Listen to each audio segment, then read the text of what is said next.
ನಮಸ್ಕಾರ ವೀಕ್ಷಕರೇ, ಇಂದಿನ ಕಾರ್ಯಕ್ರಮದಲ್ಲಿ ಮಕ್ಕಳಿಗಾಗಿ ಯೋಗಾಸನಗಳನ್ನು ನೋಡೋಣ. ಈಗ ಮಾಡೋಣ ಪಾರ್ಶ್ವಕೋನಾಸನ.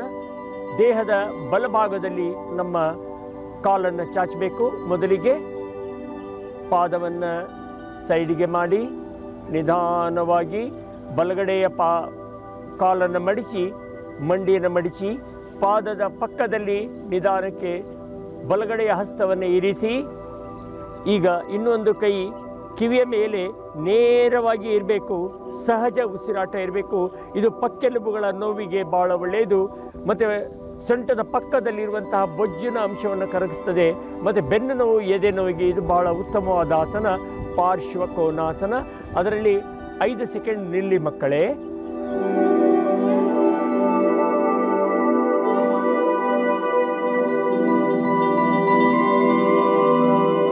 ನಿಧಾನಕ್ಕೆ ಮೇಲೆ ಬನ್ನಿ ಮಕ್ಕಳೇ.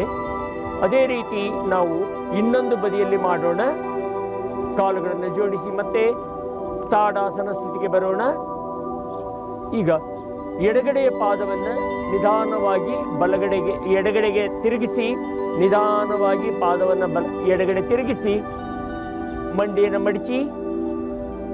ಈಗ ಎಡಗಡೆಯ ಪಾದದ ಪಕ್ಕ ನಿಧಾನವಾಗಿ ಎಡಗಡೆಯ ಹಸ್ತವನ್ನು ಇಟ್ಟು ಅದೇ ರೀತಿ ವಿರುದ್ಧ ದಿಕ್ಕಿನಲ್ಲೂ ಸಹ ಮಾಡೋಣ. ಈಗ ನಿಧಾನವಾಗಿ ಅದೇ ಸ್ಥಿತಿಯಲ್ಲಿ ತೋಳು ಕಿವಿಗೆ ಮುಟ್ಟಿರಲಿ, ತಾಗಿರಲಿ. ಅದೇ ಸ್ಥಿತಿಯಲ್ಲಿ ಸ್ವಲ್ಪ ಹೊತ್ತು ನಿಲ್ಲಿ. 5 ಸೆಕೆಂಡ್.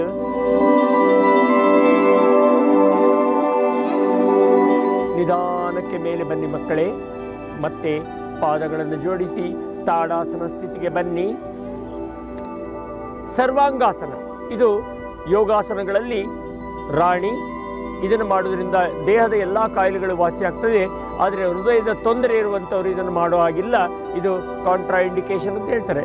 ಈಗ ನಿಧಾನವಾಗಿ ಮಲಗಿ, ಬೆನ್ನಿನ ಮೇಲೆ ಮಲಗಿ, ಉಸಿರನ್ನು ತಗೊಳ್ಳಿ. ಉಸಿರನ್ನು ಬಿಡ್ತಾ ನಿಧಾನಕ್ಕೆ ಸರ್ವಾಂಗಾಸನ ಸ್ಥಿತಿಗೆ ಬನ್ನಿ. ಕಾಲುಗಳನ್ನು ಎತ್ತಿ ಪೂರ್ತಿಯಾಗಿ ದೇಹ ನೇರ ಇರಬೇಕು. ಭುಜದ ನೇರಕ್ಕೆ ತರಬೇಕು ದೇಹವನ್ನ ಮಕ್ಕಳೇ. ಅದೇ ಸ್ಥಿತಿಯಲ್ಲಿ ಸಹಜ ಉಸಿರಾಟ.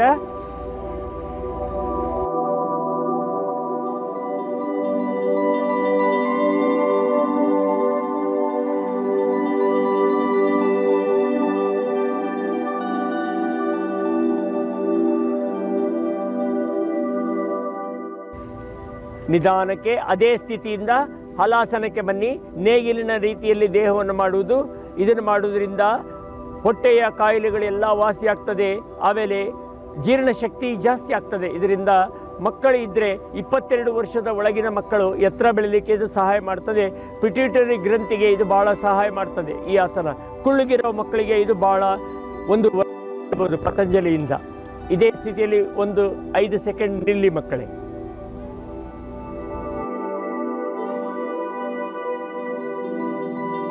ನಿಧಾನಕ್ಕೆ ವಾಪಸ್ ತನ್ನಿ. ಕಾಲುಗಳನ್ನು ಮತ್ತೆ ನಿಧಾನಕ್ಕೆ ಕೆಳಗೆ ಬಿಟ್ಟು ಶವಾಸನದ ಸ್ಥಿತಿಗೆ ಬನ್ನಿ.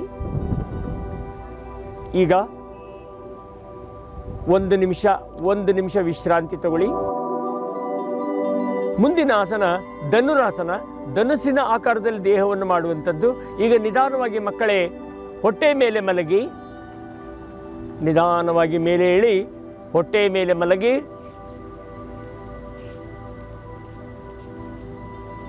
ಎರಡೂ ಕೈಗಳನ್ನು ಭುಜಕ್ಕೆ ನೇರವಾಗಿ ಮುಂದೆ ತನ್ನಿ. ಮೊದಲು ತನ್ನಿ. ಹಾಗೆ ಈಗ ಉಸಿರನ್ನ ಹೊರಗೆ ಹಾಕಿ, ಉಸಿರನ್ನ ತಗೊಳ್ತಾ ನಿಧಾನವಾಗಿ ಕಾಲುಗಳನ್ನು ಮಡಿಚಿ ಮುಂಗಾಲನ್ನು ಹಿಡಿದುಕೊಳ್ಳಿ. ನಿಧಾನಕ್ಕೆ ಉಸಿರಾಟದ ಕ್ರಮಬದ್ಧವಾಗಿರಬೇಕು ಮಕ್ಕಳೇ. ಉಸಿರು ತಗೊಳ್ಳುವುದು ಬಿಡುವುದು ಕ್ರಮಬದ್ಧವಾಗಿ ಮಾಡಿದಾಗ ಮಾತ್ರ ಅದರ ಪರಿಣಾಮ ನಿಮ್ಮ ಮೇಲೆ ಆಗ್ತದೆ. ಇದು ಹೊಟ್ಟೆಯ ಎಲ್ಲ ತೊಂದರೆಗಳಿಗೆ ಭಾಳ ಉತ್ತಮವಾದ ಆಸನ. ಅದೇ ಸ್ಥಿತಿಯಲ್ಲಿ ಸ್ವಲ್ಪ ಹೊತ್ತು ನಿಲ್ಲಿ ಮಕ್ಕಳೇ.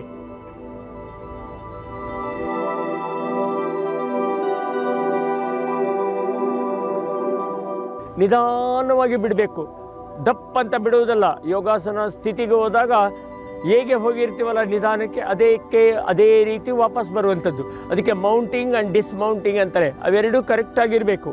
ಆಗ ಮಾತ್ರ ಅದರ ಪ್ರಭಾವ ಕರೆಕ್ಟಾಗಿರ್ತದೆ. ಈಗ ಮತ್ತೆ ಮಕ್ಕಳೇ ಚಕ್ರಾಸನವನ್ನು ಮಾಡೋಣ. ಅದೇ ಸ್ಥಿತಿಯಲ್ಲಿ ಚಕ್ರಾಸನ ಮಾಡಿ ಮತ್ತೆ ಬೆನ್ನಿನ ಮೇಲೆ ಮಲಗಿ ಎರಡೂ ಕಾಲುಗಳನ್ನು ಮಡಿಚಿ ಎರಡೂ ಹಸ್ತವನ್ನು ಕಿವಿಯ ಪಕ್ಕಕ್ಕೆ ತನ್ನಿ. ಇದು ಚಕ್ರ ಅಂದರೆ ಗಾಲಿ. ಇದು ಸಹ ಎತ್ತರ ಬೆಳೀಲಿಕ್ಕೆ ಬಹಳ ಒಳ್ಳೆಯ ಆಸನ. ಕೈಗಳಿಗೆ ಕಾಲುಗಳಿಗೆ ಶಕ್ತಿ ಬರ್ತದೆ ಮಕ್ಕಳಿಗೆ. ಮತ್ತು ಬೆನ್ನು ಮೂಳೆ ಬಹಳ ಚುರುಕಾಗ್ತದೆ, ಮೃದು ಆಗ್ತದೆ. ಬೆನ್ನು ಮೂಳೆ ಮೃದುವಾಗಿದ್ದರೆ ಆರೋಗ್ಯ ಚೆನ್ನಾಗಿರ್ತದೆ. ಬೆನ್ನು ಮೂಳೆ ಒರಟಾಗಿದ್ದರೆ ಅವರಿಗೆ ಬೆನ್ನು ನೋವು ಜಾಸ್ತಿ ಇರ್ತದೆ. ಈಗ ಇದೇ ಆಸನದಲ್ಲಿ 5 ಸೆಕೆಂಡ್ ನಿಲ್ಲಿ ಮಕ್ಕಳೇ. ಸಾಧ್ಯವಾದಷ್ಟು ಸೊಂಟವನ್ನು ಎತ್ತಿ ಮೇಲೆ.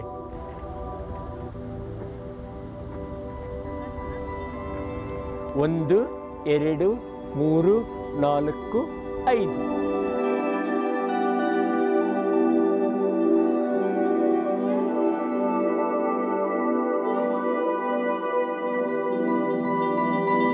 ನಿಧಾನಕ್ಕೆ ಕೆಳಗೆ ಬಿಡಿ.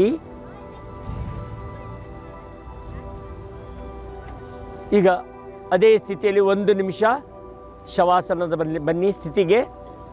ಈಗ ಮಕ್ಕಳೇ ರಾಜಕಪೋತಾಸನ ಮಾಡೋಣ.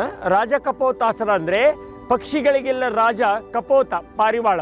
ಆ ಪಾರಿವಾಳದ ರೀತಿಯಲ್ಲಿ ಬೆನ್ನನ್ನು ಮಾಡುವುದು, ಮುಖವನ್ನು ಮಾಡುವುದು. ಇದನ್ನು ದಿನನಿತ್ಯ ಮಾಡೋದ್ರಿಂದ ಇದು ಸಹ ಎತ್ತರ ಬೆಳೀಲಿಕ್ಕೆ ಸಹಾಯ ಮಾಡ್ತದೆ. ಮತ್ತು ನೆನಪಿನ ಶಕ್ತಿ, ಏಕಾಗ್ರತೆ ಜಾಸ್ತಿ ಆಗುತ್ತೆ ಮಕ್ಕಳಿಗೆ. ಬೆನ್ನು ಮೂಳೆ ಮೃದುವಾಗಿರುತ್ತೆ ಮತ್ತು ಓದುವುದರಲ್ಲಿ ಅವರಿಗೆ ನೆನಪು ಬರ್ತದೆ ಮತ್ತು ಅದರಲ್ಲಿ ಧ್ಯಾನ ಇರ್ತದೆ. ಈಗ ನೋಡಿ, ನಿಧಾನವಾಗಿ ಹೊಟ್ಟೆಯ ಮೇಲೆ ಮಲಗಿ ಮತ್ತೆ ಕೈಗಳನ್ನು ಮೊದಲು ಭುಜಕ್ಕೆ ನೇರವಾಗಿ ಮುಂದೆ ತನ್ನಿ. ಮೊದಲು ಹಾಗೆ. ಈಗ ಉಸಿರನ್ನು ಬಿಡಿ ಮಕ್ಕಳೇ. ಉಸಿರನ್ನು ತಗೊಳ್ತಾ ನಿಧಾನವಾಗಿ ಹಸ್ತಗಳು ಎದೆಯ ಹತ್ತಿರ ಬರಲಿ. ನಿಧಾನವಾಗಿ do has slowly has possible. ಈಗ ಉಸಿರಿನ ಹೊರಗೆ ಹಾಕಿ ಉಸಿರನ್ನು ತಗೊಳ್ತಾ ಪಾದಗಳನ್ನು ನಿಮ್ಮ ತಲೆಯ ಹತ್ತಿರ ತನ್ನಿ. ನಿಧಾನಕ್ಕೆ ಈಗ ಕಾಲುಗಳನ್ನು ಮುಟ್ಟಿಸಿ. ಎಸ್, ಅದೇ ಸ್ಥಿತಿಯಲ್ಲಿ ಸ್ವಲ್ಪ ಹೊತ್ತು ನಿಲ್ಲಿ. ಸಹಜ ಉಸಿರಾಟ.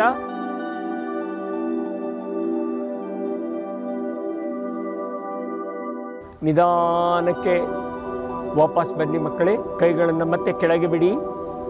ಮತ್ತೆ ಕಾಲುಗಳನ್ನು ಚಾಚಿ ಅದೇ ಸ್ಥಿತಿಯಲ್ಲಿ ಸ್ವಲ್ಪ ಹೊತ್ತು ನಿಲ್ಲಿ. ಈಗ ನಿಧಾನವಾಗಿ ಬೆನ್ನಿನ ಮೇಲೆ ಮಲಗಿ ಮಕ್ಕಳೇ.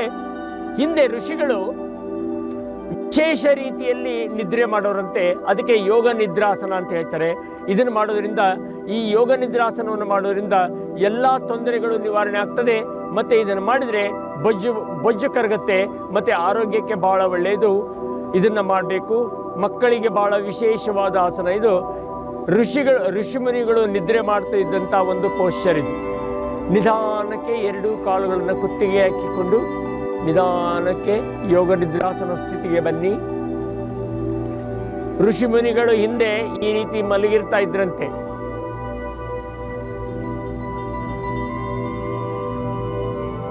ಅದೇ ಸ್ಥಿತಿಯಲ್ಲಿ 5 ಸೆಕೆಂಡ್ ನಿಲ್ಲಿ ಮಕ್ಕಳೇ.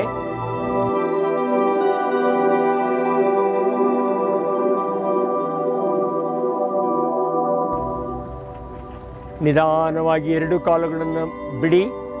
ಸಡಿಲ ಮಾಡಿಕೊಳ್ಳಿ. ಕುತ್ತಿಗೆಯಿಂದ ತೆಗೀರಿ. ಕಾಲುಗಳನ್ನು ನೇರ ಮಾಡಿ ಚಾಚಿ ಸ್ವಲ್ಪ ಹೊತ್ತು ಹಾಗೇ ನಿಲ್ಲಿ.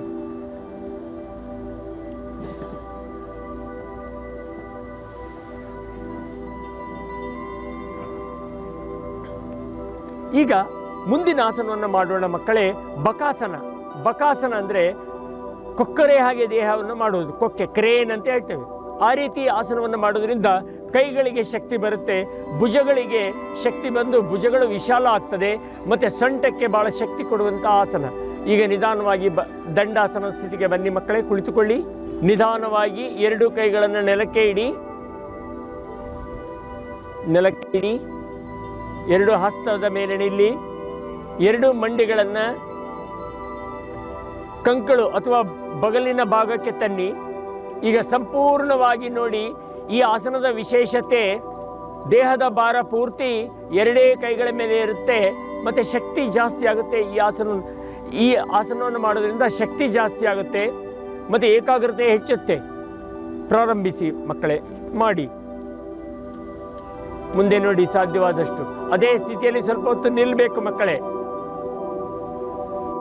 ಅದೇ ಸ್ಥಿತಿಯಲ್ಲಿ ಸ್ವಲ್ಪ ಹೊತ್ತು ನಿಲ್ಲಿ.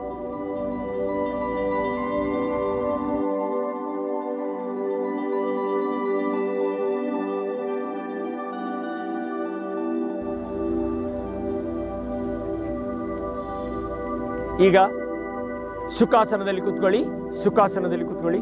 ವೀಕ್ಷಕರೇ, ಇದುವರೆಗೂ ಮಕ್ಕಳಿಗಾಗಿ ಯೋಗವನ್ನು ನೋಡಿದ್ದೀರಿ. ಮುಂದಿನ ಕಂತಿನಲ್ಲಿ ಇನ್ನೂ ಹೆಚ್ಚಿನ ಆಸನಗಳೊಂದಿಗೆ ಭೇಟಿಯಾಗೋಣ. ನಮಸ್ತೆ.